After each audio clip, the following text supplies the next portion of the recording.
Welcome to Reading Between the Reels. I'm Matt Leader. And I'm Craig Dickinson. Today on the show, we have some special audio for you from a Zoom session that one of my classes did with Bryan Young, who's returning to the show. We've had him on before. Bryan Young, of course, from the Full of Sith podcast and from Huffington Post and writes for StarWars.com, Star Wars Insider, several places. It's very easy to find Bryan Young, and he's a Star Wars expert. And so he had some really interesting things to say to my students, especially about whether or not there's a Darth Jar Jar. So if you know anything about Bryan, you know once you get him started talking about Jar Jar, he's got quite a bit to say. So I hope you enjoyed this episode. Morning, Bryan. Good morning. How's it going? Not bad at all. Hey, thanks for jumping in early today. No problem. Appreciate it. So we're going to do this kind of convention style. Well, they're lined up, and then they're going to come up here. I just worked out better that way. Come up to the mic, and then they'll see you and you'll see them. And then they'll just cycle through and ask as many questions as they can, if that works for you. Yeah, it works for me. Perfect. Awesome. Okay. Here's our first one. How did Darth Vader go to the bathroom? Well, they saw him. Well, I guess you saw a little bit in Empire how he's got that thing where he takes his mask off and everything in this hyperbaric chamber. In subsequent things in like Kenobi or in Rogue One, you've seen him sort of in that back to tank and stuff. He's got robots to take his armor off. So I'm assuming they do that when he goes to the bathroom too. The better question is, how does Darth Maul go to the bathroom? I'm still working on that one. I can't figure that one out. What do you think is most significant about Tatooine? I think the thing about Tatooine that's most significant is the fact that it's not significant, right? That people of importance can come from anywhere. And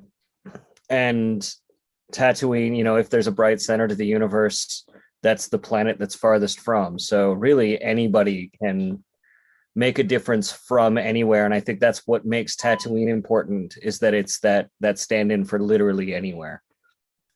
Okay, thank you. How does Darth Vader eat food? Again, like he can take his mask off and stuff, like and do that. We've seen, like I said, in Rogue One and in a little bit in Empire Strikes Back where they have his helmet off, like he can take his helmet off and eat. Yeah. So like we would. He eats, actually, if you think about it a little bit, somehow, I don't know how they did it, but in Empire, he has that feast ready when he traps Han and Leia. Oh, yeah. Okay, thank you. A lot of questions about Darth Vader's bodily functions. Well, they're middle schoolers. Yeah. So in Return of the Jedi, why does the Emperor want Darth Vader to bring Luke to him? So if you notice, you all watched all 6 movies, right? Or the 6 original movies? Yeah. So Palpatine basically goes through and replaces his older apprentices with new apprentices all the time, right? Like Darth Maul goes away, he gets Darth Tyrannus. Darth Tyrannus he's using as a manipulation tool to get Vader because he thinks Vader is going to be the better apprentice. And you notice he's never very broken up about any of these, losing these apprentices. And he honestly believes that Luke is going to be a better apprentice than Vader because Luke is still like a whole person and not like half machine.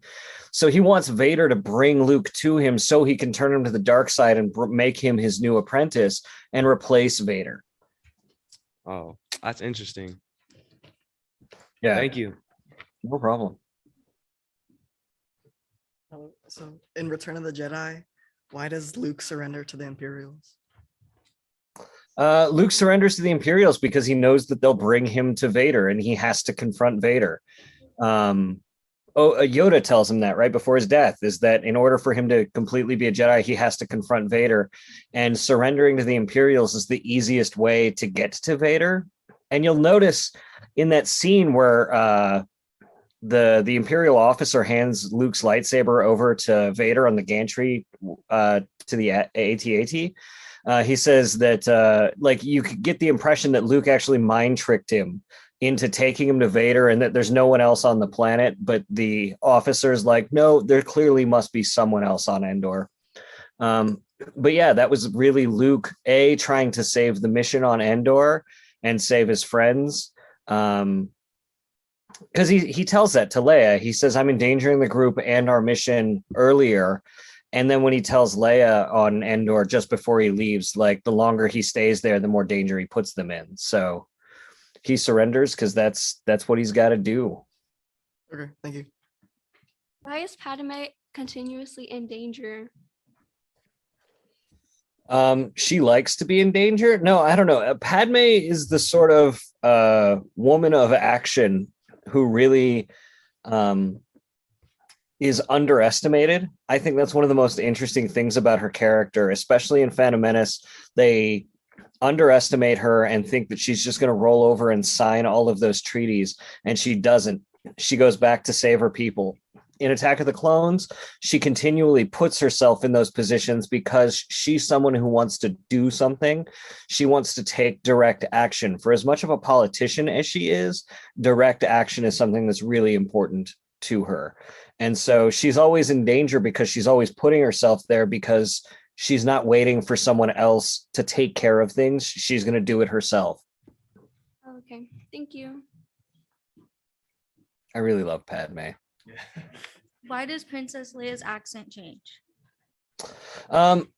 So the way Carrie Fisher tells it, I had the great pleasure of getting to interview her once, and she says that like her accent where she's dealing with the Imperials in the first movie was very much her retcon of that. The way she explained that to herself was that she was making fun of them with the accent, right? That she was just sort of like, just being a little bit sarcastic with the accent in front of Tarkin. And you notice those are really the only scenes she has most of that accent in.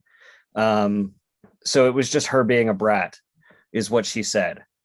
But I'm sure there's all sorts of realities of production where she tried it and then it didn't really work and it sort of slowly faded away and she doesn't have an accent anymore. But her reasoning was that she was making fun of the Imperials. Okay, thank you. What is the significance of the lightsaber? Why not a blaster? For the Jedi in general, or for like the specific saber? There's a lot of mythological underpinnings about swords, right? Like George Lucas was patterning the Jedi after samurai, right? And so samurai would traditionally carry swords, not guns. The other thing is there's a lot of mythology around King Arthur and Excalibur. I mean, how many of you know about the sword and the stone, right? And the sword that you'd pull out to become King of England or whatever, right? There's a birthright inherent in the idea of passing the sword down. And Obi-Wan does that with Luke in A New Hope. It carries on further in 7, 8, and 9, those ties to Excalibur from a mythological standpoint. Also, swords are much more defensive weapons, right? And I think they fit the Jedi ethos in that way a little bit better, where a blaster is inherently always offensive. It's always something you're going to shoot at someone else, but a lightsaber has more uses than that. It can deflect those blaster bolts. It can defend people because you can kind of create a barrier around yourself when you're using it. You can use it to cut through things. So I think they're much more utilitarian and they're much more in line with the Jedi philosophy. Thank you. Does Lando redeem himself as a friend? Would you trust him? Why or why not? I think Lando does. If you listen to Billy D. Williams talk about it, he says that like he didn't have a choice, right? Like Lando, like Vader and his stooges arrived before Han and Leia did, right? Like Boba Fett got the call in that that was where they were heading before Han and Leia even got there. And I think the moment where you have to know, going back and looking at it, that Lando is trying his best to get them to go away is when the cloud cars start opening fire on them and try to get them to like scare them away. That was Lando trying to go like, no, like this is bad news. And Lando the whole time was trying really hard to keep them away, to do his best to negotiate on their behalf, right? Like the best deal he could get, like Darth Vader shows up in your city and he wants to take your best friend and his friends. You're going to negotiate as best you can. And Lando is a smooth talker. I mean, that's his whole thing. And so he thought the deal of, okay, we'll give up Han, but Leia and Chewbacca will get to stay with him was as good of a deal as he could get. And when he realized he was continually double crossed, he worked to free Han or free Leia and Chewie, and then he put himself in harm's way in Jabba's palace to rescue Han, and then gave himself to the rebellion. Yeah, I totally think he redeemed himself. I think he did the best he could under the circumstances he had, no matter what, even from the beginning. That it wasn't his intention. It's not like Lando called the Imperials and said like, hey, I've got Han Solo here. He tried to keep them away as best he could. Thank you. What do you think of the first meeting of Anakin and Padme? I really like it. I think it's really adorable, personally. She has no idea how the rest of the galaxy works, and her meeting a young slave and not knowing how any of that, like there's this fondness and curiosity there. I don't know, like it's a fun scene. Phantom Menace is one of my favorites. So like all of the scenes are my favorite, but that's, I don't know. I love, there's some stuff in Clone Wars actually that kind of touches on the Angels of Viego and things like that. And I don't know. I like that scene. It's I don't know. It's just adorable. I don't know. Jake Lloyd is just, he acts like every 8-year-old kid I've ever known. Thank you. So Brian, I have to ask, you mentioned how much you love Phantom Menace, and these guys have never heard the story. Could you just, for their benefit, tell them how many times you saw Phantom Menace in the theater? Over the course of like, so, okay, let me put a caveat out here. Okay. When Phantom Menace came out, I was working at a movie theater and I was the manager. So I could arrange it so that I could get my employees cleaning all their stuff. I could get all the money counted and go in and start Phantom Menace and then watch it on the clock. Right. Because I had to stay there and watch the building until the last movie had finished anyway. So I just organized the schedule so Phantom Menace would start late enough for me to do all that stuff. So 77, that's the answer you're looking for. 77. Awesome. Yeah. What ultimately causes Anakin to lose to ObiWan? His arrogance. I think it's his it's interesting because you've got these intercuts between Obi-Wan and Anakin fighting and Palpatine and Yoda fighting, and there's a line Palpatine says to Yoda, but I think it actually applies to Anakin more, and he says your arrogance blinds you. And I think Anakin really truly believes that he's more powerful than Obi-Wan.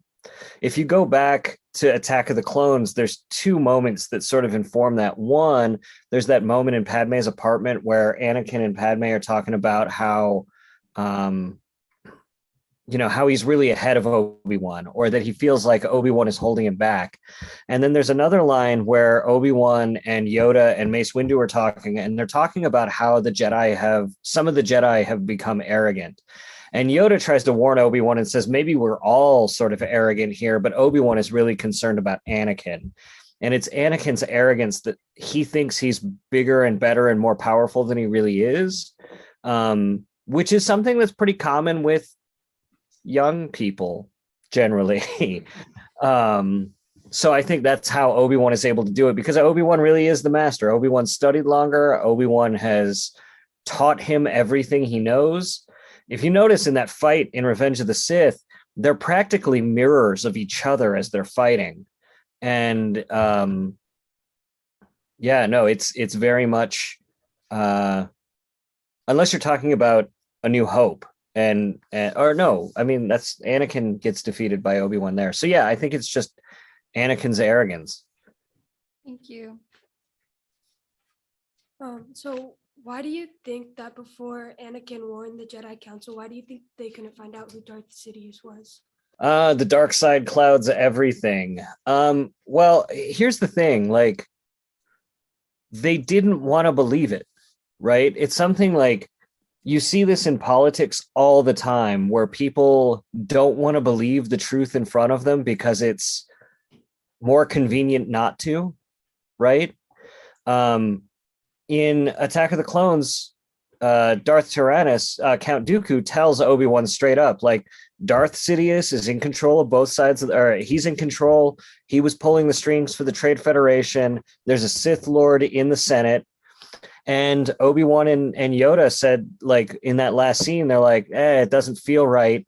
And they just assumed since Dooku had turned to the dark side, he must have been lying to confuse them.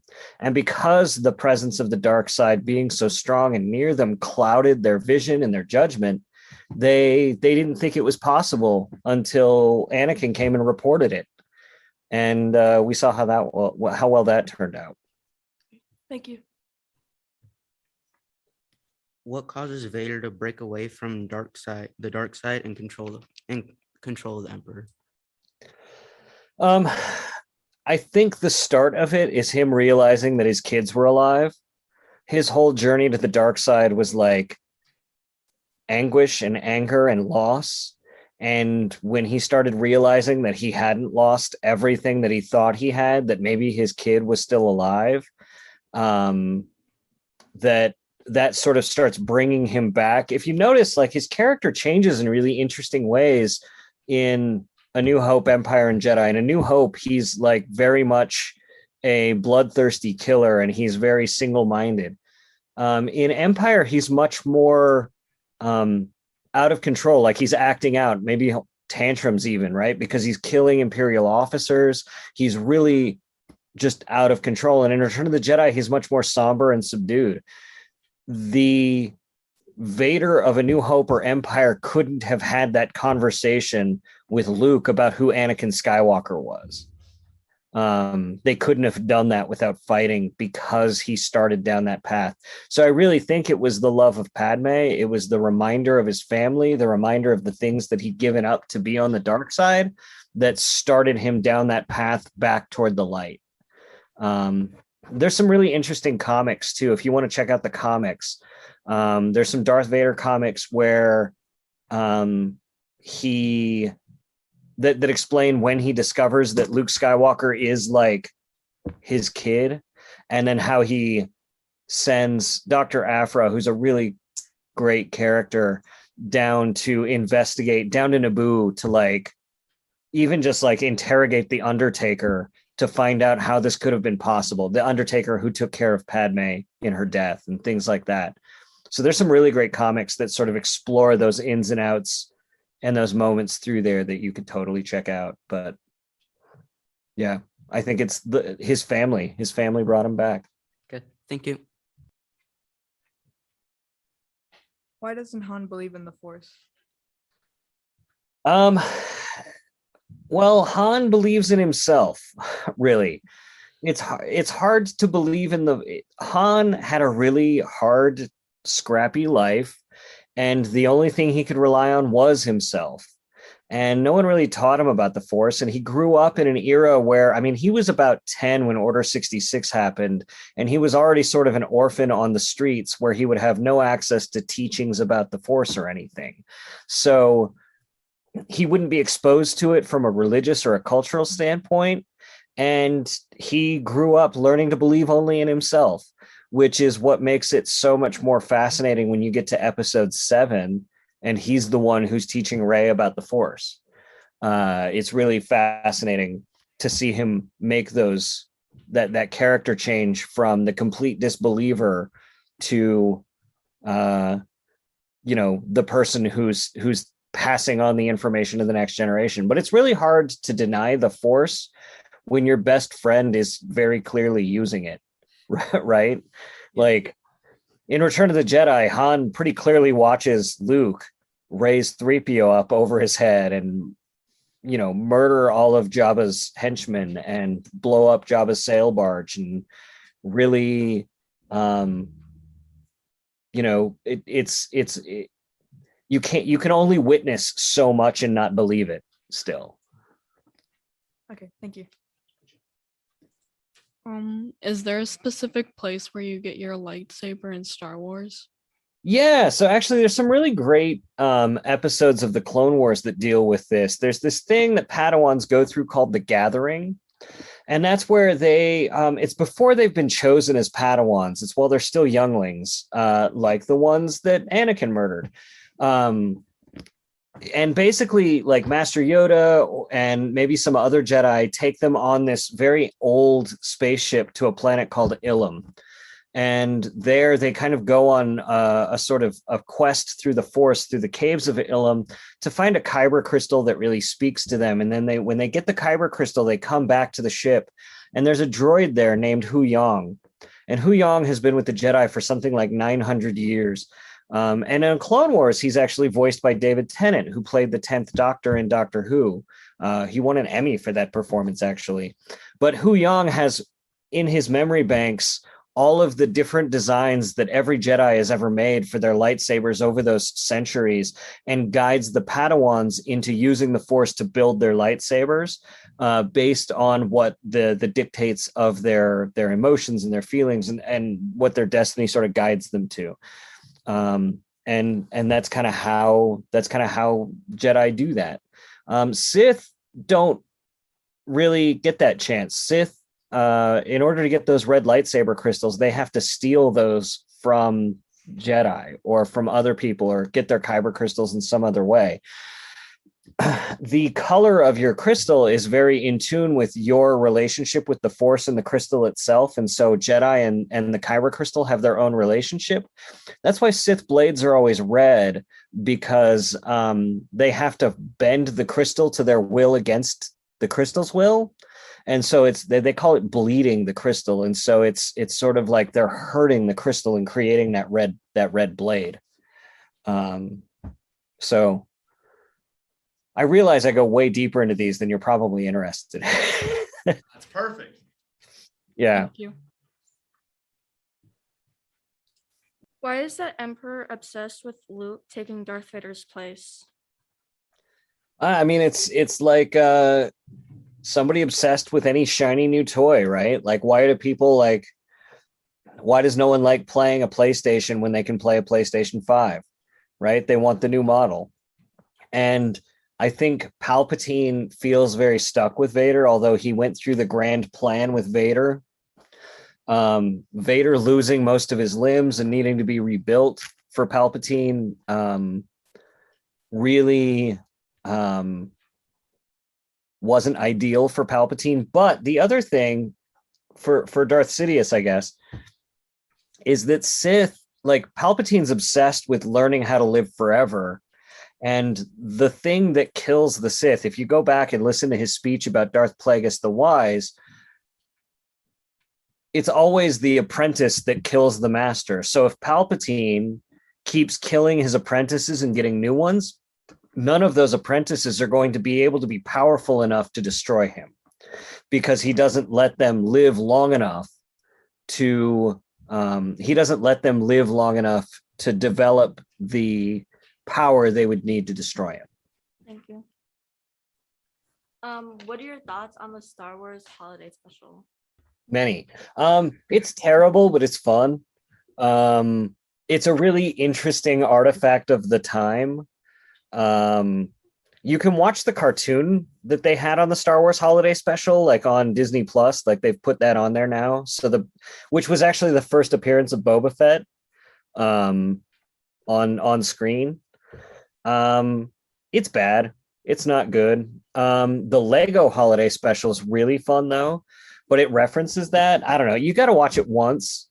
Yeah, you got to watch it once. It's not good though. Like you've got to watch it with a group of friends that are really interested in A, Star Wars, and B, laughing a lot at each other's jokes, because there are no jokes on the holiday special that are worth laughing at. So you've got to make your own. All right, thank you. So what caused Luke to finally give into his anger? Well, which time? Luke's anger is really predicated on protecting the ones he loves, just like his father, right? Like Anakin, the thing that forced Anakin to finally give into the dark side was the fact that he thought he was going to be able to save his friends from a fate, or to save his wife from a fate of certain death, right? That's what motivated him. When Luke gives into his anger in Return of the Jedi, it's only after Vader threatens to turn Leia to the dark side. And that's why I think watching, did you all watch them in 4, 5, 1, 2, 3, 6 order? Yes. I think that's why that order works so well, is because you're able to tap into the cycles of Anakin and Luke kind of going on the same path, and the potential for Luke's turning never feels more apparent than that moment. And then when he finally backs up and looks at his hand and realizes that he's turning into his father, that's when he throws his lightsaber away. He came back in a way his dad couldn't, and his dad is the one who, cut Mace Windu's arm off instead in that same sort of decision point. But yeah, it's the same thing as his dad. It's that attachment to his loved ones and wanting to protect them more than anything flies them into a rage. Oh, thank you. Why is the film set a long time ago?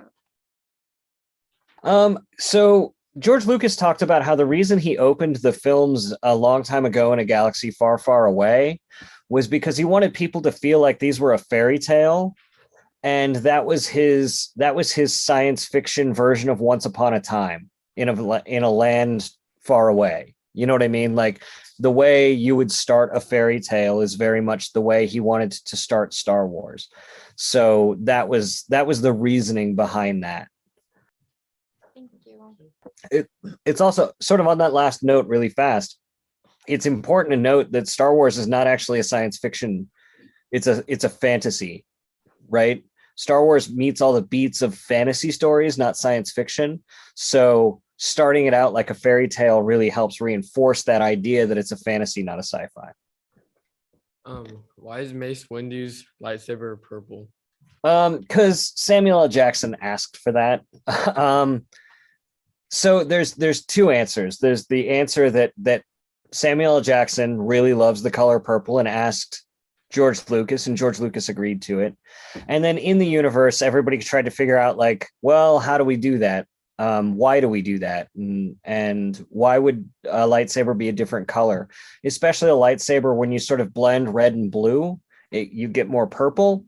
And so there were some thoughts that Mace Windu sort of teetered on that edge of the dark side, maybe a little bit closer than the others. And that was sort of why he got that color. And if you notice, his stances are much more aggressive. In some of the old expanded universe, they talked about his fighting style being very close to the dark side. And so Mace Windu's power really came from being able to ride that edge. And so that's why it's purple. Those are the two reasons. Samuel L. Jackson really, really wanted a purple lightsaber and convinced George Lucas to do it. And Mace Windu teeters toward the dark side. Thanks. Are all stormtroopers humans under the suit, or are they like different species? I don't think we've seen a stormtrooper that's been an alien species. I think they're all human. At least to this point. There are the Empire's very xenophobic. There's definitely a lot of cultural commentary in the idea that the Empire is not into aliens. They're very like humans first, right? Like, yeah. And so there are very few aliens that serve in the Imperial Navy or in the Stormtrooper Corps or whoever. I think Thrawn might be the biggest exception to that, who you could watch in Rebels and is really a terrific character. But he was extraordinary, and there were reasons to bring him into that. But that xenophobia and that fear of aliens is something that I think was very purposeful as a political statement on the part of George Lucas and the filmmakers. Okay, thank you. Like the bad guys always fear stuff that is different. So my history teacher has a theory that Jar Jar Binks is a Sith Lord. What do you think about that? Did Craig put you up to this? Did Mr. Dixon put you up to this? Did you? No, I think that's my history teacher did. Okay. I think it's silly. Your history teacher is wrong, and you can tell him that. So the thing is that the whole story around Jar Jar is the fact that he's very kind and loyal, but clumsy, and no one wants him around despite how loyal and clumsy he is. And it's his loyalty and his friendship that gets exploited over the movies, that he's the most pure and kindest character in Star Wars. So the idea that he's like this Sith Lord is really it really arrived as this like internet theory for people who didn't really like or understand Jar Jar to make themselves feel better about Jar Jar existing in Star Wars. But the thing about Jar Jar is that the lessons that Jar Jar teaches Qui-Gon carry on, so that if you don't have Jar Jar and Phantom Menace, you don't get the Ewoks saving the rebellion against the Empire in Return of the Jedi. Qui-Gon picks up Jar Jar, even though he I don't think you realized what you got into when you asked this question.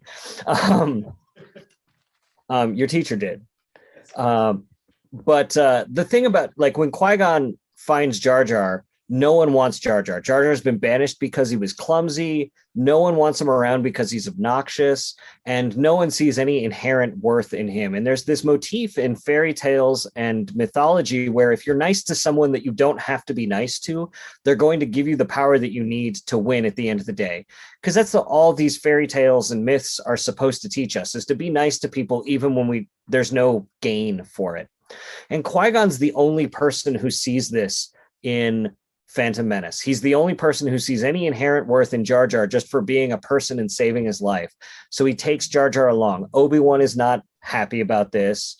He calls him a pathetic life form. The Naboo aren't necessarily thrilled because they don't necessarily like the Gungans. The Gungans are sort of like, whatever, just take him. We don't want him either.